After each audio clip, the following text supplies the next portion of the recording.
Broadcasting live from the Business RadioX studios in Atlanta, Georgia, it's time for High Velocity Radio. Welcome to the High Velocity Radio Show, where we celebrate top performers producing better results in less time. Stone Payton here with you. You guys are in for a real treat. Please join me in welcoming to the broadcast Self-Leadership Coach, Business Strategist, and best-selling author, Erin Baker. How are ya? I am fabulous, even more fabulous now that I'm here talking to you, Stone. Oh, I have really been looking forward to this conversation. We're really going to be talking about this topic of joy. I got to ask right out of the box, how would you define joy, and what business, if any, does it really have in business? Oh, it has every business in business. So let me start with, if you ask 100 people to define joy, you're going to get two things. You're going to have people saying something and then going, I'm not sure if that's right. And you're going to get all 100 people to say something different. That is something that I have learned through my course of talking to people all over my network, friends, family, colleagues. Joy is this word we all know. We don't know how to define it, and really we more so know when we've lost it. So what is joy is a tough question. But at the same time, as I have done this research, I've really found this fascinating thing where everybody has their own sort of unique flavor of joy, but there's some real commonalities. And one of those things is it's not the same thing as happiness. And we use words like joy, positivity, happiness really interchangeably. But happiness is really that thing that we think we're going to get when we achieve a milestone, whether it's we get a revenue goal in a business, or we get promoted in a job, or we buy that house. Happiness is a result of something good happening to us. It's also something that once that novelty wears off, right? We all think once we're going to get that promotion or that house that we're going to be happy forever. But we know that actually, few days, few weeks later, that happiness has worn off. Joy, on the other hand, is not something that we need an external circumstance to feel. And you can imagine a time when you felt joyful, and you might have been doing nothing. There's no house, there's no car. It's just you're with your family, or you're experiencing a lovely sunset, or you're just feeling in the groove in your work. And so joy is this thing that you can access anytime. And it's not a fleeting feeling the way happiness is. It's something that you can kind of grow and cultivate over time. So I can even say to these listeners here, tap into what it feels like to feel joyful in your body. I feel joyfulness really deep in my belly, whereas when I feel happiness, I feel, it's somewhere up above my head.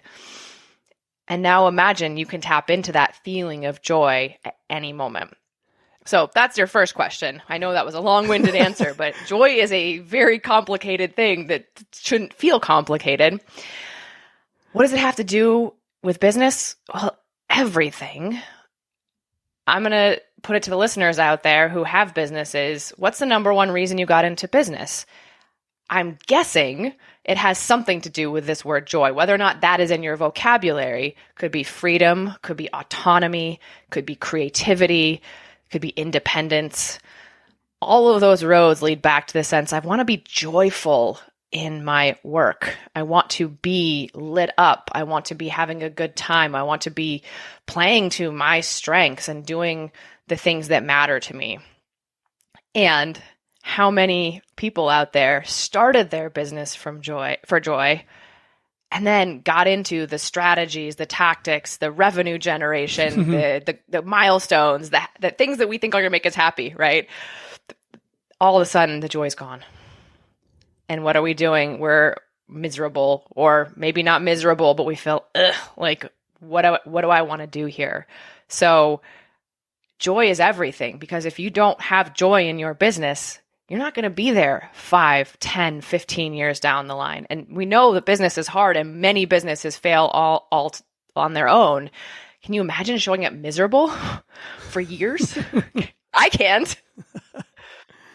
So was there a catalytic event, or was this an evolution for you? How in the world did you start going down this path of working with this?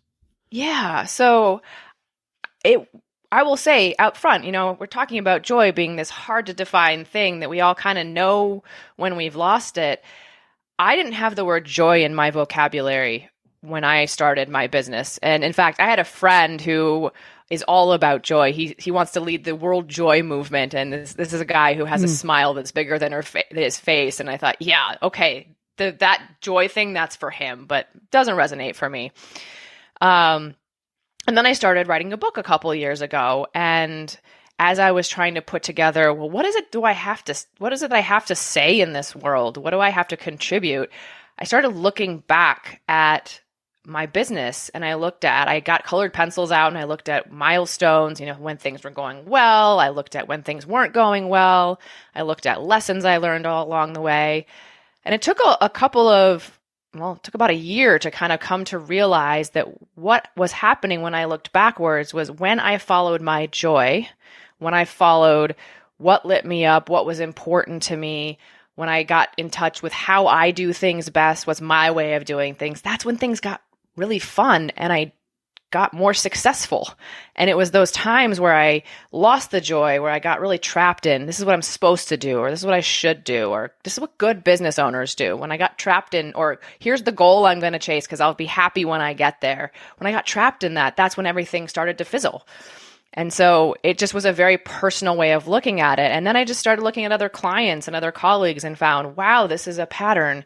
It's the more we can chase our joy, the more we create success. And it's when we lose the joy that there's failure all the time anyway, but we fail more often when we let joy out, when we leak it, when we drain it from ourselves. So let's talk a little bit about the work. I love the phrase, the term self-leadership coach. I don't know that I've run across that before, and I've had a chance to visit with a lot of coaches. Say more about that and the practice itself. Yeah. So it's both a made-up term and not a made-up term. So, if you look at the coaching world, I'm not surprised that you have encountered probably business coaches, life coaches, executive coaches, leadership coaches, health coaches, right? One of the wonderful things about the coaching industry, it's also a dark side too, but you could basically call yourself any kind of coach, and somebody else has probably done the same thing too. And at the core, we're kind of doing very similar things, just in different contexts, right? Whether we're working in a business or a corporation or working with someone's health. Self-leadership, so it's sort of a made-up term for a coach, but self-leadership is really this idea of how do we learn to lead ourselves through the challenges, the ups and downs of running a business, or, it doesn't have to be a business. It could be a leader in corporate. It could be anything, but there's so much we have to do internally to show up in the world as leaders, as partners, as friends, as business owners, internally leading ourselves and being able to manage I just failed. How do I deal with that? Or getting connected with, wait, how do I want to do this? What's my way of building this business? Or what's my way of getting my name out there? What's my way of coaching clients? And so it's all about that sense of we're the CEO of our own life, and how do we be the CEO and the leader and the manager that we don't have, especially in business, because we are oftentimes either the only person or we are at the top of the food chain. Yeah. So this book, did it just sort of burst out of you, or was it a real labor to get it out and frame it and get it out there for folks? Yeah, it's a great question. I want to be able to tell you that it was just pure joy the whole time. It came out of me. It was just perfect. No, it took me 2 years, and I can tell you, it took me about a year before I landed on the book being about joy. I went through a bunch of different iterations before I felt like, oh, I'm actually saying what I want to say. But the thing that was so profound is once I realized it was about joy, I said to I had a book coach I was working with, I said, I have two requirements. One, I have to be joyful while writing it, and it has to be a joyful read. And even as I put that as the requirements, I kept losing the joy over and over and over again. And it was a lot of things like perfectionism. What am I saying here? How do I make it sound perfect? I'm a former academic, and so I had to really wrestle with that smart PhD sounding person that's not a joyful way to read a book. And I kept hitting wall after wall of, well, is this the structure of the book or is this the structure of the book? And what am I saying here? And what am I leaving out? And so finally, after multiple iterations, it took me about 6 months I kept hitting different walls for different reasons and thinking, I'm just going to put this book away. I just can't do it. My book coach and I came up with this really brilliant insight, which is every time I opened Microsoft Word, my academic self was coming out. And that's when I lost the joy because I was trying to be PhD and defend my ideas and it just didn't feel fun. And so we realized that actually I love speaking. I have had my own podcasts. I love conversations one-on-one with people. And so my book coach said, well, why don't you just speak the first draft of the book into your phone? And it was brilliant. So I would pick up my phone and be in my office and I would just record these snippets. And what we also said is if structure is bothering me, let's break all the conventions of structure, just record stuff and we'll see if a pattern emerges later. And so that's what I did is I would get on my phone, I'd pace around my office, I'd record something for 5 minutes. And then I swear about a month later, I had 70,000 words, which is quite a bit of words, ready for editing and cleaning up and putting into a format. And it was so much fun because I felt like I was talking to my reader rather than, off in the void writing this smart academic thing. What a fantastic idea. So what did you end up with? And maybe structure is not the right word, but the flow of the book. So it naturally fell into a structure. Okay. And it started off with, well, let's just define this thing called joy. What the fuck is it? And so I spent a bunch of, I call them conversations instead of chapters because they really are kind of like sitting and having coffee with me. So a bunch of conversations on, what is this thing called joy? Why is it hard to define? What are some elements of joy that we can tap into? So I really believe in curiosity, creativity, courage, and connection as ways to create joy. So I went into that. Then it was, why is it so important? And then why are we afraid to put it first? So I spent a lot of time talking about the beliefs we have around pursuing joy and how hard it can be. We can feel guilty about pursuing our joy. And then I spent a real long time talking about all kinds of different ways it sneakily leaks from us. And then finally, I had a bunch of pieces that were all around, well, how do we get more of this thing? How do we fill up on joy so that we're, even in times of, uncertainty and strife, which is inevitable both in the world and in our businesses, how do we have that joy tank full so we can be resilient?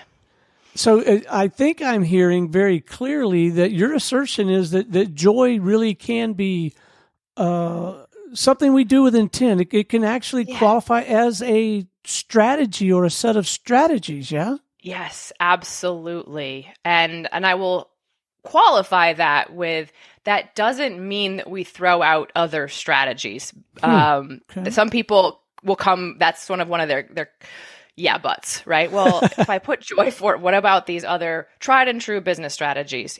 Yes, we need to have plans. We have to goal set. We have to look at, if we're marketing, what are the different ways to market? And if we're leading teams, we need to be good leaders and we need to make smart decisions. All of that is true. But if you think about joy as the first strategy, think about there are however many billion people on this planet. I never know the exact number. I'm going to guess it's around 8 right now. But there's that many ways to build a business. And so coming back to joy, I can look at, let's say, social media is a strategy for me. And I can look at how are other people doing social media. I can get some ideas, and I might hear someone say, well, this is the only way to do it if you want to, convert clients. I don't believe that's true. I can come back to what's my joyful way of doing it? Which of these things that I'm seeing out there as possibilities feel aligned with me and how I like to do it? Or maybe I don't see anybody doing it the way I want to do it. How do I do it my way? So in every element of your business, if joy is the first question, then you get a menu of different options that you can choose from and just say, which one's the most joyful one for me? Which one feels like I will feel energized? It'll make me come alive. It suits my interests. It suits my strengths, all of that. You mentioned a moment ago, maybe acquiring the joy, you're getting it, you're feeling it, and then somehow it just, pieces of it, or maybe it just sort of slips away. Mm-hmm. So you've seen this maybe in your own life and with your clients as well? All the time. Okay. And I will say, before I talk about some of those ways that happens, I don't believe we ever get to a place where joy is just on all the time. That would just be a little toxic to be always joyful. And I also will say, I think you can be joyful in times of grief and sorrow. We talk about joy and sorrow going together. But the goal is not to get to, I'm always joyful, everything's honky-dory all the time. We're going to lose joy. It's going to happen. It's natural. It's human. Part of what I really believe in is learning to notice when it's gone, diagnosing why it has slipped away, and then what do you do to get it back? So a few things that really can sap our joy. The word should is so common in our vocabulary, right? I should do this. I should be on social media. I should be writing a weekly newsletter. I should be on radio shows. Anytime we're in a should, we're not necessarily listening to, is that what I want to do? Is that the joyful strategy for me? And so if we're hearing, and business gurus, experts out there will tell you their way is the way. I cannot tell you how many times I've seen, if you're not on podcasts, what are you doing? If you're not on social media, what are you doing? So you get this belief, right? I have to do this. The survival of my business depends on me doing this thing. Not true. But the shoulds, the supposed tos, that this is what a successful entrepreneur does can really sap our joy. And it can be at the high level of, I have to be on social media, or it could be, this is how I have to do social media. I have to be on Instagram and I have to make pretty graphics and I need to, there's all these rules we make up in our head. So that's one way. The other is when we follow the blueprints, the formulas, the scripts that business experts give us. Very few of those gurus have actually implemented the strategy that they're asking us to do. It's a bunch of marketers who've decided this is the secret, right? Very few of them have done it, and they don't know your unique situation, right? They don't know who you are, what you value, how you operate, what your business is like. Just these formulas are not tailored to you. And so we lose our joy when we decide the formula that's going to quote unquote guarantee success is more trustworthy than our own instincts. So how does the whole sales and marketing thing work for someone who has a practice like you? And I'll ask in tandem, is sales and marketing joyful for you, at least some of the time? Yes, this is so in the coaching world. And I think this is true in several businesses. I was just speaking to a massage therapist this morning about business. You can go anywhere from building a business that's based of word of mouth and referral. That's what my massage therapist friend has done, hasn't marketed at all, and has a very full waitlisted business. A lot of coaches do the same thing. And I know coaches, I know other business owners, therapists, that, et cetera, that don't have a website, don't have a business card, but they're so good at what they do that people just refer them. And that's how they've built their business. So when any business owner comes to me and says, I have to market, my first question is, let's test that assumption. It might be true. It might not be. And for a lot of people, they could build it by word of mouth or referral. They can do in-person networking. I have a former client who's just a genius at building a network. And just by catching up and having virtual coffees with people, he's been able to pivot from consulting into coaching really quickly. So again, not marketing, all relationship-based business building. So marketing doesn't always have to be there. And then with marketing, there's so many different options in the world. There's, organic content, there's social media, there's podcasts and radio, there's blogs, you can write a book. Then there's, paid ads. There's so many different ways to do it. So the first question I always ask myself is, which one feels like it could be fun for me? And, I have played with multiple social media platforms. I've done blogging. I obviously wrote a book. I've done podcasting. So I've tried a bunch of different things. And I've learned for me that I struggle to have joy on social media. I used to work at Facebook. That's part of my love-hate relationship with social media. But for me, it's hard for me to find joy. I am a relationships-based person. I love conversations with people, and social media just feels like shouting into a void, and it's not fun. So I've mostly leaned on other methods, and I've loved doing podcasts back in the day. I just had to pause it because I didn't have time for it. I do like writing, so I do a weekly newsletter that feels really fun for me. And then on those times I do show up on social media, because there is some benefit to people being able to, if they've discovered me, kind of look me up and make sure I'm, not a ridiculously crazy human. When I do show up on social media, I ask myself the same question. What's my way of doing this? What's the joyful way of doing this? I ask myself, what are the rules I'm telling myself exist in this space, and are they true? And so that's allowed me to show up when I feel like it. I don't necessarily have a posting schedule. It's allowed me to not have to have the pretty Canva graphics all the time. And the more I lean into what resonates for me, the more people come my way. So it's really going back to that question. It's marketing doesn't have to feel painful, because there's so many different options. Find the most you one, whatever it's leveraging. You love to write, you love to speak, you love to be on video, you love to write copy, whatever it is. And then once you've decided on that, continually ask myself, what are the rules I'm asking or I'm telling myself exist here? And are they true? Is there a way I can do it my way? I'm so glad that I asked. Yes. All right. So even as good as I suspect you are at this whole business of joy, surely, you've got to run out of gas now and again. Batteries need recharging. Is there a joy well or an inspiration source that you go to, or do you break away and do like 180 degrees and go do something totally? Where do you go? Yeah. How do you recharge? Yeah. So the first thing is, I just love that you asked this question, because one of my things I harp on most with my clients is that we can't have joy without rest.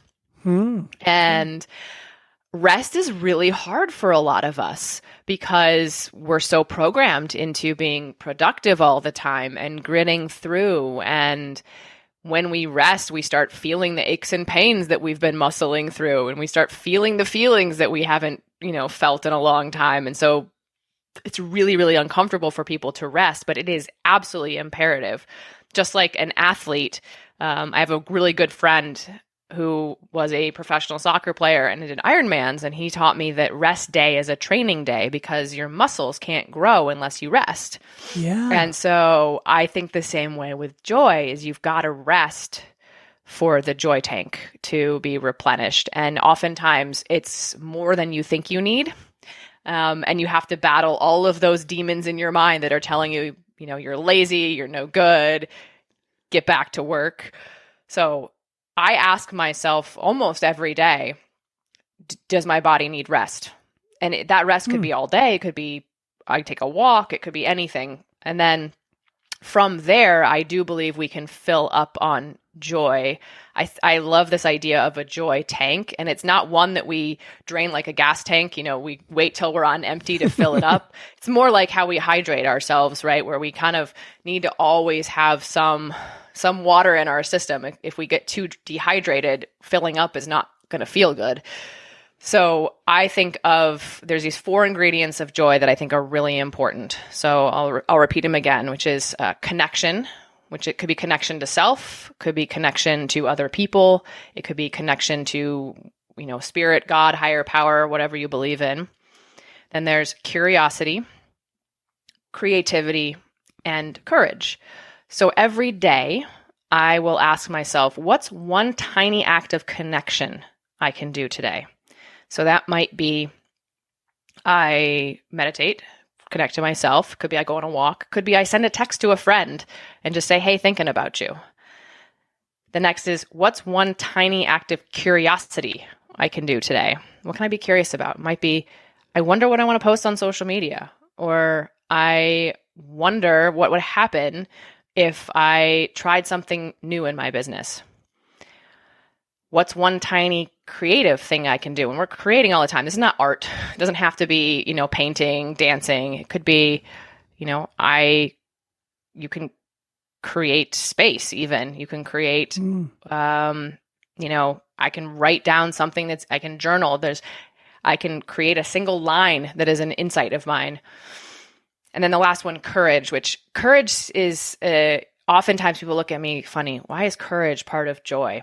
And courage to me is imperative because we are often avoiding pain in life and we want the easiest route to things.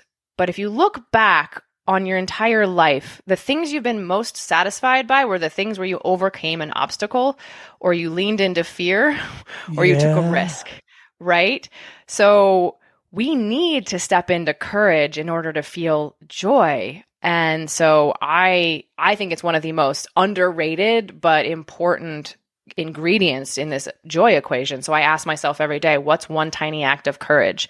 What's one risk I can take? It might be, applying for a podcast that I think I don't deserve to be on, or it could be inviting someone to a coffee date, or putting out something on social media that seems a little bit risky or out of character. So one tiny act. So it's one tiny act of connection, one tiny act of curiosity, one tiny act of creativity, and one tiny act of courage. And that's what helps replenish the joy tank for me every day. What a fabulous set of, I'll call them pro tips for us to wrap on. That is fantastic. All right. So if our listeners would like to reach out and have a conversation with you or someone on your team, I want to make sure that they can get their hands on the book. And so let's leave them with some coordinates, some points of contact, whatever you feel like is appropriate with it. So website or email or something like that. Sure. So I will give a few things. First of all, my book is available on Amazon, and it's Joyful, F-U-L-L-A-F, The Essential Business Strategy We're Afraid to Put First.